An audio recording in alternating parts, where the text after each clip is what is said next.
నమస్తే, good evening.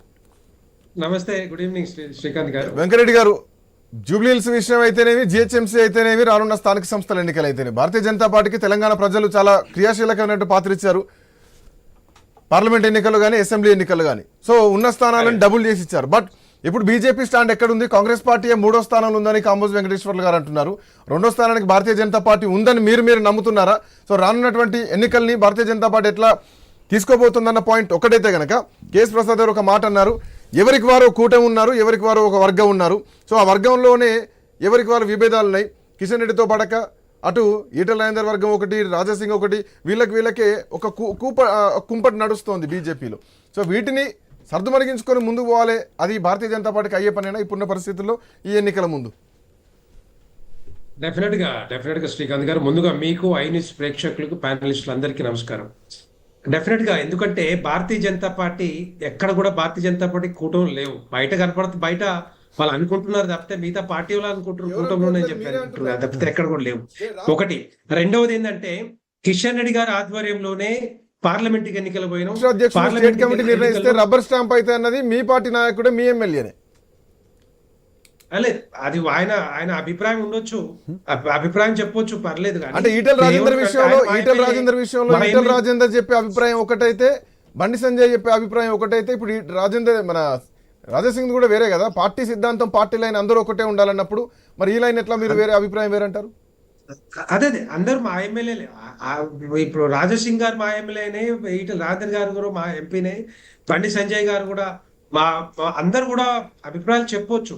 కానీ ఎక్కడ కూడా పార్టీ లైన్ అయితే దాటట్లేదు కదా. పార్టీ ఏదైనా ఉంటే పార్టీ చూసుకుంటుంది తప్పితే అక్కడ లైన్ దాటుతున్నారని ఇండైరెక్ట్ గా బండి సంజయ్ అంటున్నారు.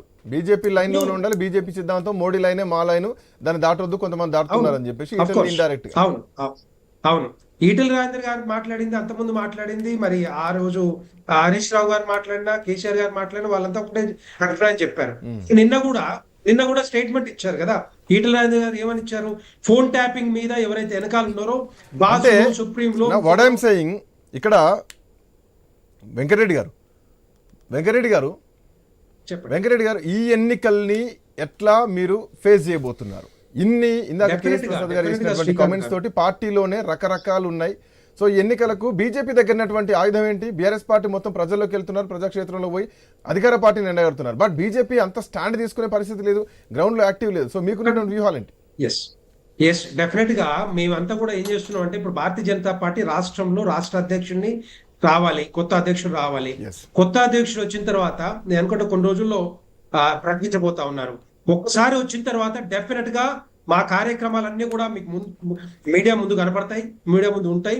ఎట్టి పరిస్థితుల్లో భారతీయ జనతా పార్టీని ఆల్టర్నేటివ్ గా తెలంగాణ ప్రజలందరూ చూస్తా ఉన్నారు. 10 నెలల బీఆర్ఎస్ పాలన, తర్వాత 18 నెలల కాంగ్రెస్ పాలన చూసిరు వాళ్ళు ఆ పార్టీ ఈ పార్టీ వద్దు, మాకు భారతీయ జనతా పార్టీ కావాలని చెప్పి ఎప్పటి నుంచో అనుకుంటా ఉన్నారు. ఎందుకంటే చాలా మంది రైతులు కానీ, మహిళలు కానీ, వృద్ధులు కానీ, వికలాంగులు కానీ, నిరుద్యోగులు కానీ, వీళ్ళందరికీ అవకాశం ఇస్తాం, అందరికీ పెన్షన్ ఇస్తామని చెప్పి మోసం చేసింది ఎవరండి? ఇక్కడ కాంగ్రెస్ పార్టీ కదా. కాంగ్రెస్ ప్రభుత్వంలో రాకముందు 6 గ్యారెంటీలతో పాటు 400 అంశాలు చెప్పింది. ఒక్కటన్నా అమలు అవుతున్నాయా?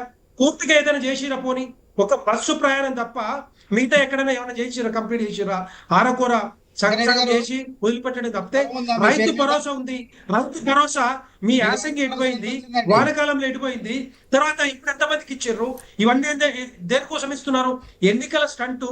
ఎన్నికల్లో గ్రామాల్లో కాంగ్రెస్ పార్టీ నాయకుల్ని రానివ్వరని చెప్పేసి వారు ఆలోచనతోటి ఈ రోజు రైతు భరోసా ఇస్తా ఉన్నారు. ఇది కాకుండా మీరు ఒకసారి బస్సు ప్రయాణం గురించి చెప్పారు. ఆర్టీసీ కార్మికులు ఏం చెప్పారు? మీరు స్ట్రైక్ చేస్తాం, సమ్మె చేస్తాం, ఎట్టి పరిస్థితుల్లో మా డబ్బులు మాకు రావాలి, 6,000 కోట్లు బాకీ ఉన్నారంటే కొన్ని రోజులు ఆగండి అని బతిలాడి మరి సమ్మెను కూడా పోస్ట్పోన్ చేయించారు. అదేవిధంగా రైతు భరోసా, రైతు కూలీలకు ఇచ్చిరా? పోనీ వృద్ధులకు ఇచ్చిరా 4,000 రూపాయలు, మహిళలకు ఇచ్చిరా? మహాలక్ష్మి పథకం కనీసం దాన్ని ఓట్లు వేయించుకొని, ఓట్లు దండుకొని కాంగ్రెస్ పార్టీ ప్రభుత్వంలోకి వచ్చిన తర్వాత మర్చిపోయారు. టోటల్ గా మర్చిపోయి ప్రైవేట్ రాజకీయాలు చేసుకుంటూ ఈ రోజు స్థానిక సంస్థల ఎన్నికలు పోతామని చెప్పి అనుకున్నా కూడా వాళ్ళకి ధైర్యం లేదు, దమ్ము లేదు. వాళ్ళకి ఒక భయం పట్టుకుంది. స్థానిక సంస్థల ఎన్నికలు పోతే ఎట్టి పరిస్థితుల్లో ఓడిస్తారు మమ్మల్ని అని చెప్పి ఆలోచనతోటి ఈ రోజు ఆ 9,000 కోట్లు వేసినాం, 15 ఎకరాలకు ఇచ్చినాం. చాలా మందికి ఇవ్వలేదు. మీకు కావాలంటే రిపోర్ట్లు కూడా పంపిస్తాం, మీరు ఒకసారి చూసుకొని వాళ్ళందరూ కూడా వేయాల్సిందిగా ఈ లెక్కన మీ ఉద్దేశం ప్రకారం కాంగ్రెస్ పార్టీ మీకుందా పొలం? రెండో పాయింట్ నాకు కూడా రాలేదు, చూపిస్తా మీకు. మానవధరే గారు మీరు ముఖ్యమంత్రి గారి దగ్గర తీసుకుపోతారు, ఎన్ని ఎకరాలు దగ్గర తీసుకుపోతారు. నేను రేపు ఎన్ని ఎకరాలు ఉంది మీకు? శ్రీకాంత్ గారి దగ్గర ద్వారా మీకు పంపిస్తాను, అది కూడా వేయించండి. ఎకరాలు నేను తీస్తా కదా, కొట్టే వస్తుంది, ఆడిపోదు. ఎక్కడ పోదు కాదు, ఎందుకు చెప్తున్నారు 15 ఎకరాలు మీకు అని ఎన్ని చెప్పి? ఎకరాలు ఉంది చెప్పండి. నేను చెప్తాను రేపు మీకు పంపిస్తాను. 20 ఎకరాల వరకు పంపిస్తాను, వచ్చింది. వేపియండి. అంతకన్నా ఎక్కువ భూస్వామ్యం రెండో పాయింట్ నేను ఏమంటున్నానంటే, అందుకే ఆల్టర్నేటివ్ గా బీఆర్ఎస్ ఆల్టర్నేటివ్ గా కాంగ్రెస్ పార్టీకి ఆల్టర్నేటివ్ గా భారతీయ జనతా పార్టీ వైపు చూస్తా ఉన్నారు. ఎట్టి పరిస్థితుల్లో ఏ ఎన్నికలు వచ్చినా కూడా ఆ ఎన్నికల్లో భారతీయ జనతా పార్టీ గెలుస్తుందని చెప్పి తెలంగాణ ప్రజలు చెప్తా ఉన్నారు.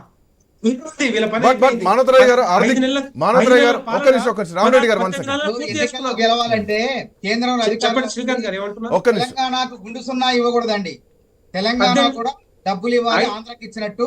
5 సంవత్సరాల ఒక్క నిమిషం మానవరాయ్ గారు 1 సెకండ్ పూర్తి ఒక్క నిమిషం వీళ్ళ దగ్గర ఆర్థిక రామరెడ్డి గారు 1 సెకండ్ రామరెడ్డి గారు 1 సెకండ్ పెంచలేదు. రామరెడ్డి గారు 1 సెకండ్ ఎట్టి పరిస్థితుల్లో ఈ ఒక్క నిమిషం రామరెడ్డి గారు 1 సెకండ్ భారతీయ జనతా పార్టీ రామరెడ్డి గారు 1 సెకండ్ చూడండి మీరు 1 సెకండ్ BRS ఒక్క నిమిషం మానవరాయ్ గారు 1 సెకండ్ భారతీయ జనతా పార్టీ గెలుస్తా తెలంగాణ ఉంది. ప్రజలకు ఇవ్వాల్సిన నిధులు ఇవ్వాలి. 1 సెకండ్ 1 పోలవరానికి సెకండ్ 1 5,000 సెకండ్ కోట్లు ఇచ్చినట్టు రంగారెడ్డి పాలమూరుకి ఒక 5,000 కోట్లు ఇస్తే ప్రజలు ఆలోచిస్తారు. బయ్యారం ఉక్కు ఫ్యాక్టరీకి 5,000 కోట్లు ఇస్తే ప్రజలు ఆలోచిస్తారు. విశాఖ స్టీల్ కి ఇచ్చినట్టు. అరే తెలంగాణ మీరు కదండి ఒక్క నిమిషం పాయింట్ మీరు కాంగ్రెస్ పార్టీ అధికారంలో రాకముందు ఏమేం ఒక్క నిమిషం చెప్పారు? ఒక్క నిమిషం అవన్నీ చేయగలుగుతున్నారా? నా 1 సెకండ్ 1 సెకండ్ అనుకున్నాం. ఒక్క నిమిషం రామరెడ్డి గారు 1 సెకండ్ ప్లీజ్ ఫాలో మా మీ దగ్గర ఏమీ No, no, no, no, no, no. లేదని చెప్పి మీరు చెప్పు.